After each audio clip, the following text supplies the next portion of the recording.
Hello and welcome back to Let's Talk Shop. I'm very excited to be back for another episode.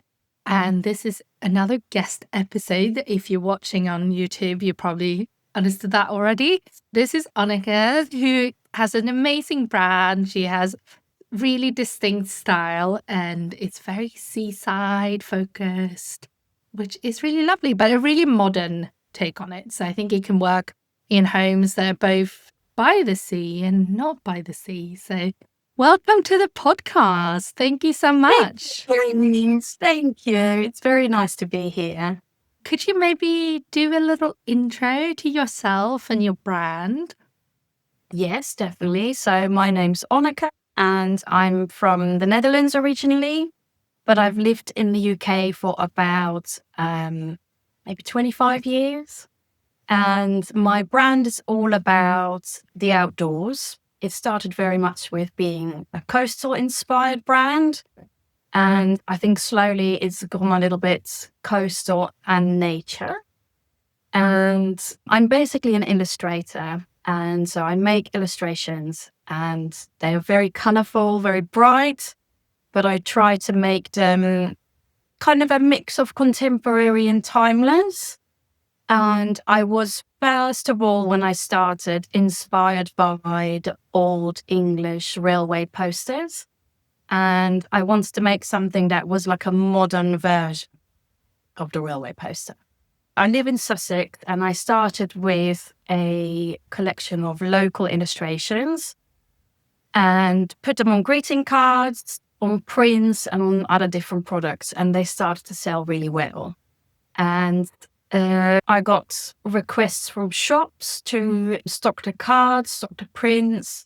And so the brand kind of slowly evolved from being a Sussex-based brand to a more UK-wide brand because I added over time different collections of work, so coastal collections and just anything that is inspired by nature. So it's very landscape orientated. I love that. That explains your style so well. I love that because it's just so clean, but still has this, I don't know, authenticity or like old charm, kind of retro charm.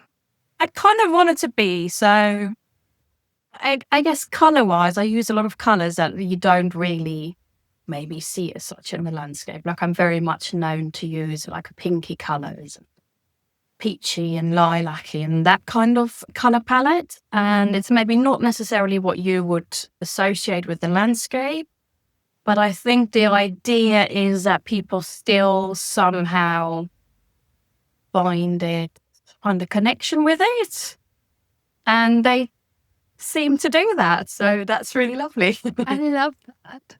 And can you kind of share a little bit more about where your wholesale is at now? So I've been wholesaling for about 5 years, I would say. I started after the first, my brand kind of started during lockdown and the first lockdown. And towards the end of the first lockdown, I had a few shops request to stock my cards. And I always wanted to have a greeting card company because I just thought that was the coolest thing. I stocked those shops and then it kind of started to grow without me doing a lot of marketing or things for it because at the time I also owned a gift shop. So I had a gift shop with a little design studio connected to it. And I mean, I was busy with the gift shop and busy with the studio and I was just kind of winging it a little bit, I guess.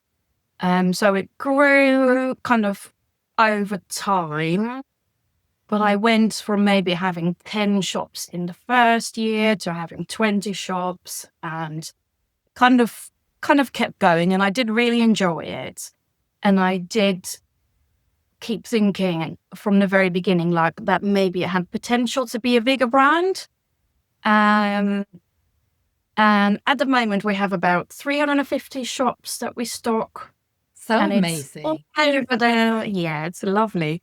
It's all over the UK. So in the beginning, you could very much see that it was all along the coastline.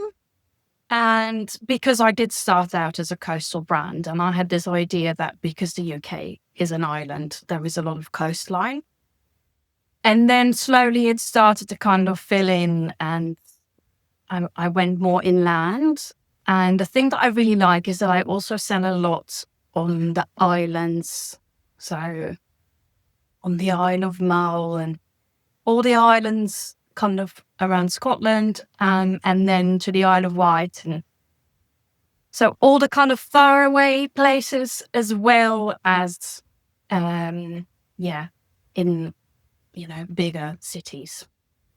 And how have you grown it? Like, once you decided actually maybe wholesale is a thing for your business, and what did you do to start putting effort into it, and what has worked? So when I first started to put effort in it was when I was maybe selling to about 25 shops around Sussex, and I could tell that it was going really well because they were doing a lot of repeat orders.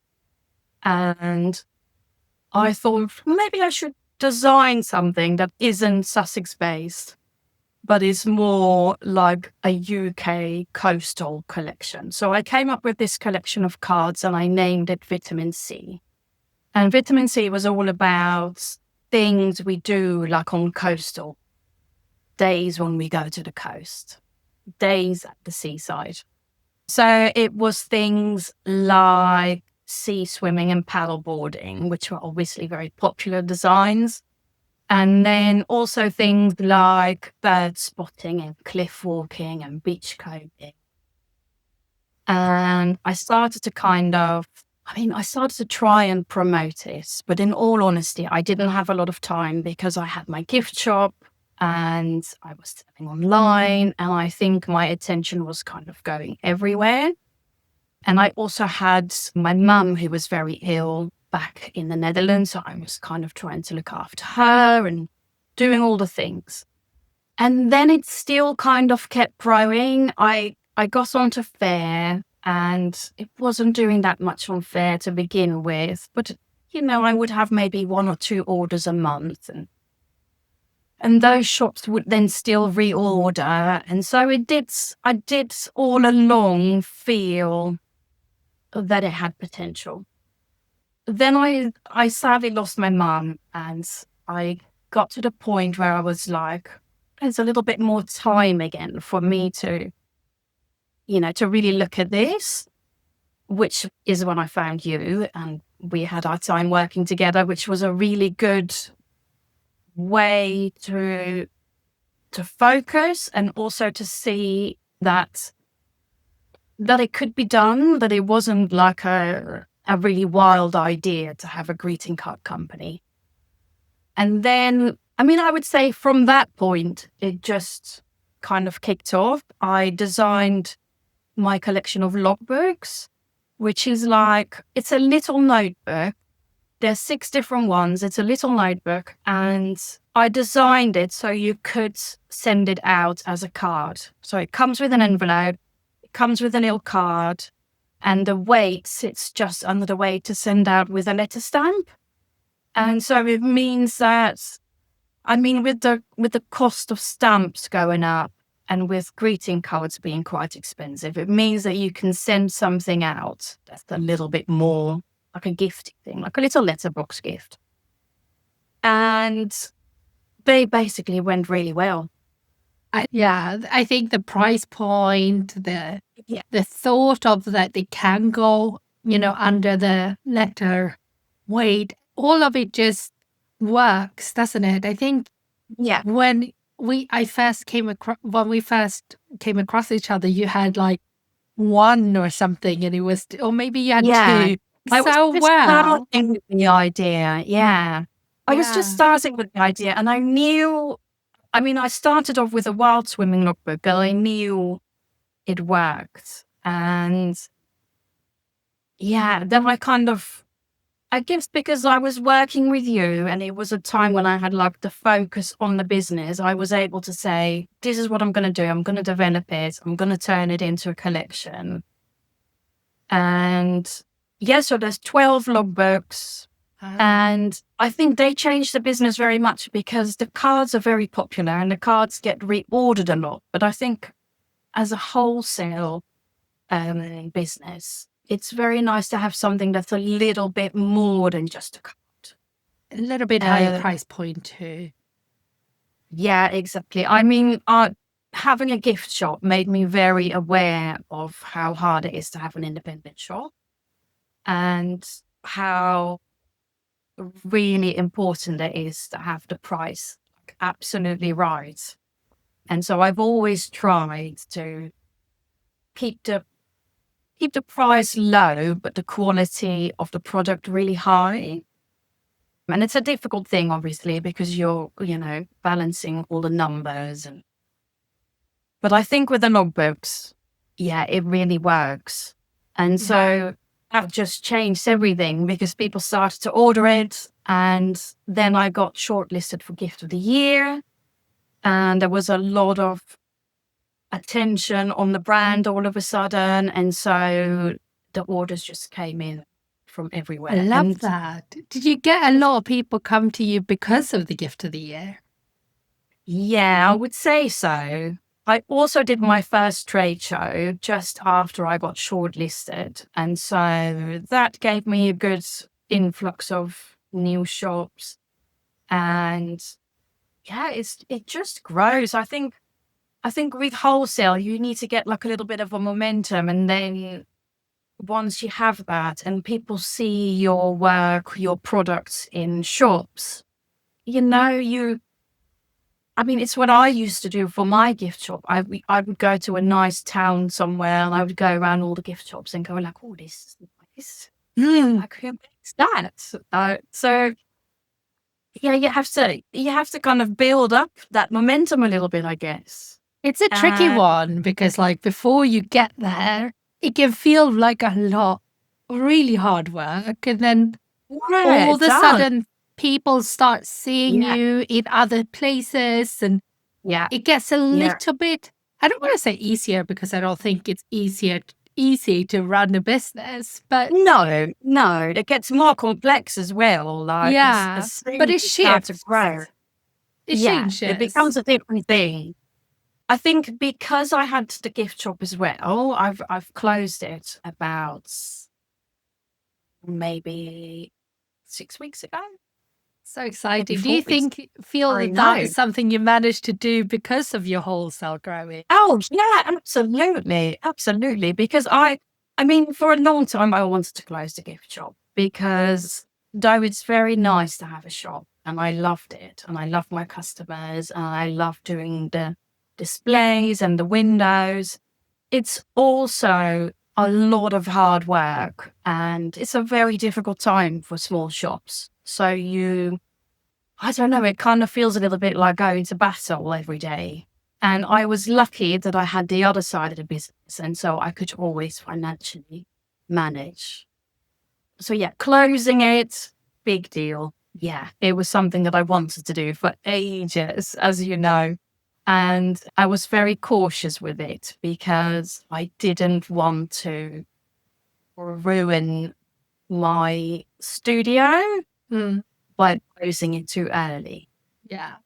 I'm so excited for you. Like, it just made me so happy when I saw it because when you were really, wholesale goes like this a little bit, right? Yeah, And yeah. when we were working together and you were really, really busy, was always something that came up. And so it feels like such a win for It's you. scary. It's really scary because I mean, having a gift shop is also not, it's not easy. But because I had both, I think I always managed to just, even though I gave myself like a double workload, I Mm. still managed to make an income and I also managed to invest money back into my wholesale business. And yeah, so that feels scary because I'm a bit like, what if I'm going to have a few months of not a lot of wholesale orders? I'm only really 1 month in of having a full You time say design. that. I don't know if you're going to have those. You're going to obviously have peaks and stuff, but I don't know if Yeah. you're going to have any months where it's, you know, so I bad that don't you know. panic, you know? It's a tricky one. I felt like it was the right decision. I think because my work is illustration based, I think it's it's doing well at the moment, and that's amazing. And I hope that I will continue to make new things that people like. I mean, yeah. Yeah, I'm sure you will. I'm sure you will. I still have plenty of ideas, so it's not like I'm going to run out of ideas anytime soon. No, I don't. That's true. What has been like the biggest change in how you approach your wholesale now versus, at that time looking back when you kind of just let it be? Like, how do you Yeah. manage it, I guess? Yeah, it's very different. I mean, I think one of the things that I very much learned from you is to take it way more seriously and to plan things. Previously, I would just be like, I would come up with an idea and I would be like, that's what I'm going to do. And then I would just have it printed and I would put it in my shop and see how people reacted to it. And I would just take it from there. And I think now I have more of a strategy behind it. And I'm also way more conscious of what I'm ordering and how much and how long that's going to sell for. Because I mean, it's obviously about getting the price right, and getting the price right is always about the amount that you order and selling all the stock that you have for that price that you got right. Do you see what I mean? Like if you sell cars, you need to sell all those cars and then know that you're going to keep selling them. So Yeah. you're not going to be left with piles and piles of stock. Yeah. And I think especially greeting cards and paper goods, because they don't overly go well in a sale or something. Like they Yeah. just need to go for the price that they sell at. So I put a lot more time into it. I have a bit of a structure to my year where in the beginning of the year, I do less wholesale and I focus on making new products for the year, or I kind of work out what I want to bring out. And then my wholesale really picks up from about April, May. These months are very, very busy because I sell to a lot of the touristy places, so a lot of visitor centers, a lot of museum shops, and a lot of coastal towns. So it's all about the summer months, really. Last year was my first year when I had a really busy autumn as well, which I think was because I had the logbooks and they were a nice kind of little Christmas gift, maybe a stocking filler. I made the reading logbooks that went really, really well. So yeah, I put more time into planning the whole year. I'm still not putting a lot of time into promoting myself because it's still growing. Yeah. Just as it is. I can see how you are more planned ahead with some products, like you already launched your calendar for the year, for Yeah. example. I saw that on Instagram, Yeah. which is really Yeah. nice to see. Yeah. So, and also because I haven't got the shop, I've got focus now, so I can focus all my time onto just growing. And I can see, I mean, I didn't look at it in that way, but I can see that people also potentially found it a bit confusing that I was doing all the things and not just my illustration work.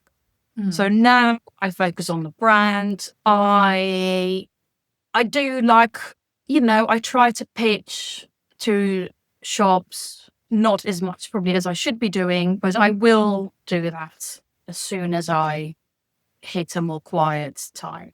Well, I think the important thing is to remember you know what to do with it. And, Yeah. when Yeah. you do find those pockets of time, or things are a bit quieter, you can do that and feel in control of it a little bit. Yeah, definitely. Definitely. I still sell a lot on Fair. Fair it has been a very good place for me. And I do really appreciate it.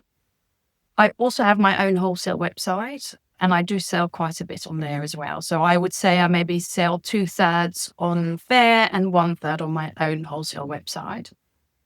So yeah, I mean, I do things like regular newsletters and regular updates, as in I change the sites regularly, and just, you have to kind of keep working away at everything, I feel, Yeah.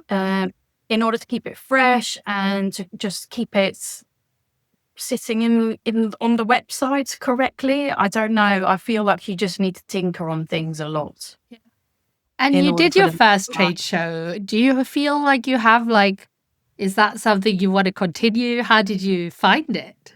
It was such a steep learning curve. It was so I did the coastal trade show, which is called Giving and Living. It's in Exeter. And I picked it because I thought it will be really good to target the coastal town shops, because my brand sits really well in that category. I don't think it was maybe the right show for me, but I still did get quite a bit of new stockists from it. So, and also it was a very good show to learn about doing a trade show. And also at a And reasonable cost comparing to totally. the bigger Compared shows, to and they take care of yeah. you much more at the smaller shows, I find. Yeah. And it was fun. I did enjoy it. And I can see that it's a good way of doing it. I'm going to do top drawer. I signed up for top drawer. Yeah. For this autumn or for January? Yeah, no, January. Okay, so you have some time. Time. I do. That. I mean, I've seen that. It looks like that's a lot of time, but it will go quickly. It so will, I've yes. started designing the stand, and just thinking whether I need to add new products in still and things like that.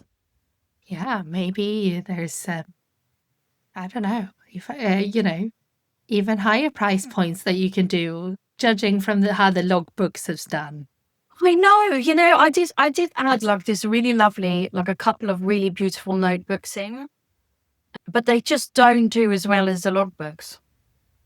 Yeah, but maybe you don't sell to that many stationery shops yet. That's true.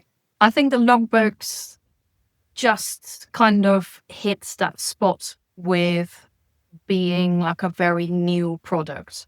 Yeah, I love the logbooks, but maybe there's a range extension of the logbook, or someone that has had a logbook and got addicted to it might want to have a log journal.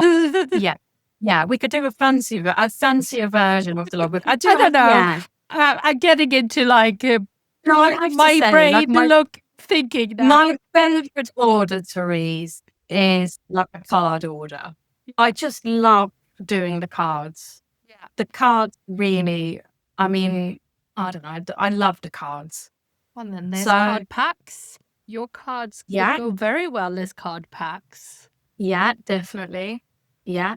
Themed like the logbooks. There's plenty to think about. But I'm trying not to, because you know what it's like. I have about maybe 80 different cards. Yeah. So there's all that stock. Then there's the logbooks, all that stock, the calendars, the prints. So it's kind of, finding what really sells. Yeah, of course. And focusing on that. And also, a lot of what sells is still the sea swimming related stuff. Mm-hmm. And the sea swimming, the paddle boarding, those kind of things. Yeah, that sounds really nice. Yeah. I think that's not that many that do that. I feel like you really found a little niche there too. Yeah, I do. I have noticed that a lot more kind of sea swimming related things have started to come out. And some of the bigger card companies have And that will happen, of course. That happens. Yeah, totally. That's fine. But more people are also into it. So really, I think it's fine. Yeah. Do you feel that, stop paying more attention to wholesale, really going for it with it? Has it changed what you want for your business in the long run, or shifted anything for you?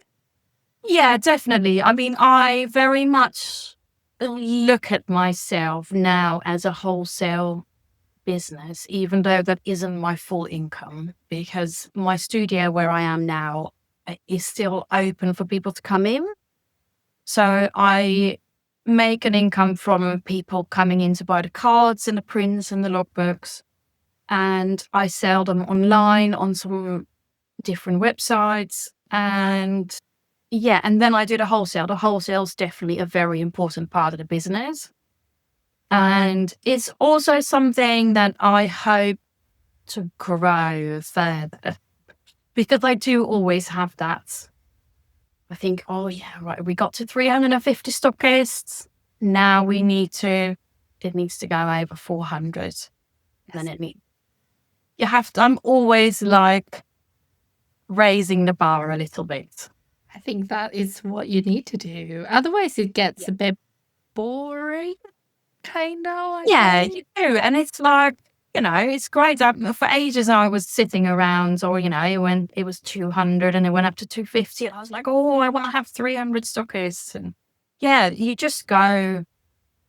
Maybe you need to do a big celebration for each milestone so that, it really feels like a That's a thing. funny one, though, isn't it? When you work for yourself, I don't really think you do that enough. Well, you can celebrate with your stockist. When you get to 400, you can be like, guys, look what we did.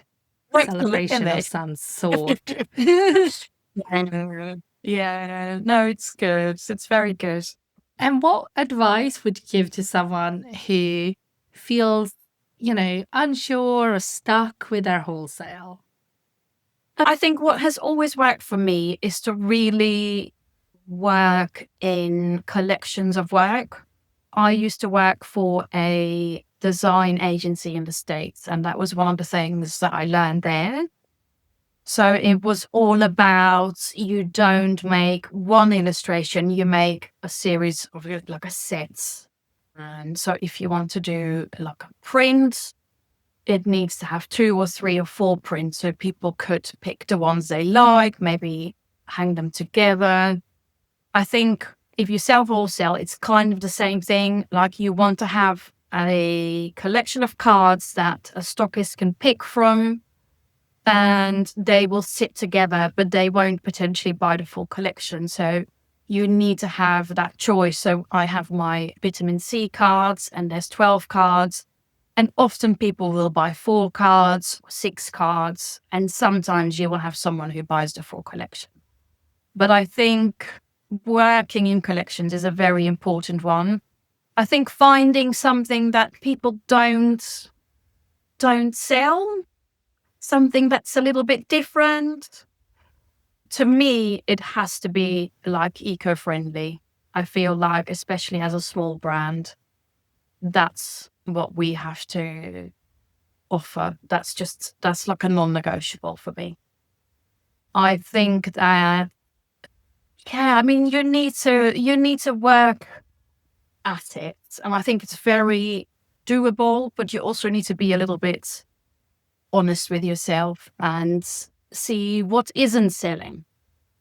And maybe stop offering what isn't selling, because I don't know, in order to build a strong collection of work, you need to be, I think you need to be quite brutally honest with yourself. And that's a hard thing, because if you're selling work that you make yourself, you are, that can be a hard thing to say, like, actually, that isn't the right thing. That isn't the right card. That isn't the right print. So it's kind of letting things go as well. I think that is so important, letting, almost seeing your design self as the client, yourself as the client of your design self. Totally. Yeah. To try to take a step back and be like, is this, something I would invest my money in and put in my shop if I had a shop? Yeah. I mean, having had a gift shop, I used to get people in all the time trying to sell me their brand. And one of the things I always used to say is, and this is before they had shown me anything, I would say, do you think it's a good match for this shop? And then some people would say, actually, no, maybe it isn't. Because if you are honest with yourself, you will know whether your product sits well in a shop. And I think contact the shops that you know it will sit well in, and don't go and contact all the shops where it doesn't go. I think that's great. I think sometimes we don't know because not everyone is so good at posting pictures of their shops. But a lot of times we can, Totally. Yeah. Yeah. Yeah. you You know. can. And I mean, I also have shops that sell my cards that I wouldn't have thought would have picked my cards. Do you see what I mean? So it's also not like but I think it's more about finding your own place in the market and kind of understanding where you are in the market, and then filling your collection to make it stronger. I mean, this year I added like little things to my wholesale collection. I kind of made a little bookmark. It's like a really silly little thing, and you have to buy 10 of them in a pack, and it's a very affordable thing to make, and it's an affordable thing to sell. And I mean, everybody is ordering the bookmarks. And so I think, yeah, sometimes people like that. They like to add some little bits in. So you need to have a bit of variety in your collection, and not just sell cards, unless you have a really amazing, strong card brand. But I think people like to add some things on. Yeah, I think also bookmarks is such a overlooked thing, I think, because be by the tail, it's like, it's only a few quid. I mean, well, actually, I saying that, I bought some really fancy ones in Korea last time I went, and they probably cost, 30 quid for a bookmark. Mine are definitely not that expensive, but they're just a paper bookmark with a little tassel. But I think it's more about people connect with the illustration, and they just want to make something with that illustration. And I mean, a bookmark is a very sweet, joyful little thing that you... And it turns a book or a notebook into an actual gift, I think. I think that, like, exactly. It adds like a little... You could add it in a card. You could send it to someone, and it's like a tiny little thoughtful gift. And I think that's, I think that works. I think it's a great addition. One thing I'm asking everyone in this series, I always try to end on something. And this year I've gone with, what's been your proudest, like, wholesale moment so far? I think it was getting the logbooks in the finals for the gift of the year, because it just timing wise was so perfect. And it kind of, I think when you're selling wholesale, you're kind of like trying to build the momentum. And I think, first of all, being shortlisted gave it such a push, and it all of a sudden made me like a brand. Whereas before, I don't know, it was different before. And so I think that was my proudest moment, even though I didn't win it, Therese. No, but that's fine. There was actually a lot of great products this year. There was a lot of great products. And you do, but it doesn't really, just the amazingness of being at the gift of the year stand, having your products displayed. Oh, I know. It's so nice. I went to Spring Fair to look at the display, and it was a very proud moment, because I mean, to see it there and it had nothing to do with me. Do you know what I mean? I hadn't built a display.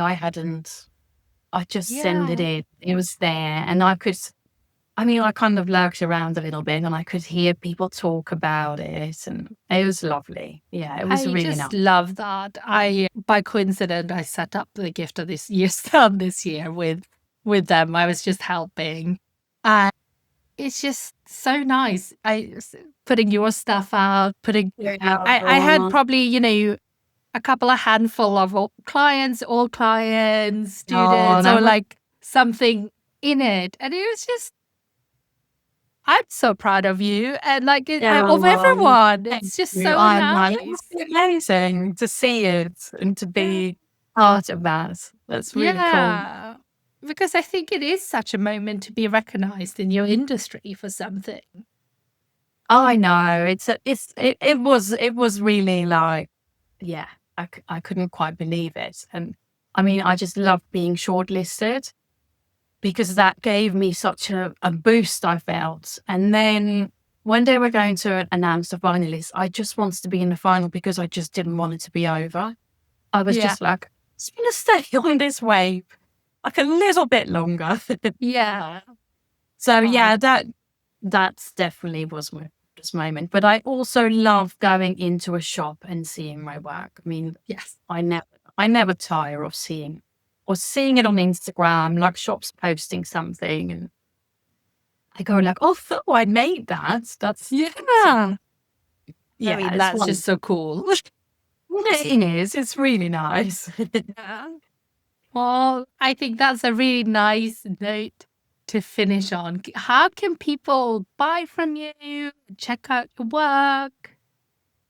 So I mean, the best place to go to is my website, which is onneke.com, and wholesale customers can find me on there. If you go to my website, you will have all the links. You'll have a link to my wholesale website. I've just recently built a shop on my normal website, but I also sell on other platforms. So yeah, Amazing. lots of places. Cool. Yeah. And Mm. if you're listening to this and you're going to order on Fair, go and find that direct Fair link. Go and find a direct link. We always stop that when people do it. Yes. And if you're a buyer, you don't know why brands keep telling you that. That's because when you do, they don't have to pay commission. So Yeah, it works. exactly. It doesn't cost you anything and it's a win for everyone. Yeah. Well, thank you so much for coming on the Oh, thank you for podcast. having me, It's so Therese. lovely It's to so nice to chat. meet you. Yeah, Very you nice to chat too. to you. And thank you for sharing.